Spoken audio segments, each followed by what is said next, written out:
How to verify app install in Playful Rewards. So yep, you can do that, and I really recommend you to actually do that.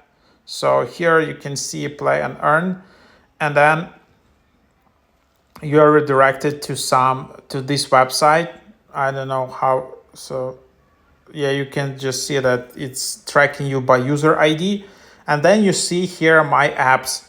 So when you install the app correctly, you will see that the app is installed, and then it says play now. So it means everything is synced. When you play, you earn coins, and then you can see how many coins you earned. So that's it, super easy.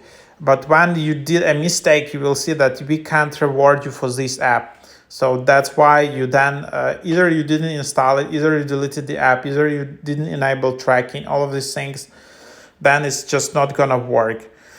And then there is also verifying installation. It means in the process, so it still means that you didn't install it to the end. But yeah, these are the ways how you can just double check, and just double check, because you can play this app for this game for weeks and then discover that you are not earning any coins. So this is not good. So there you have it.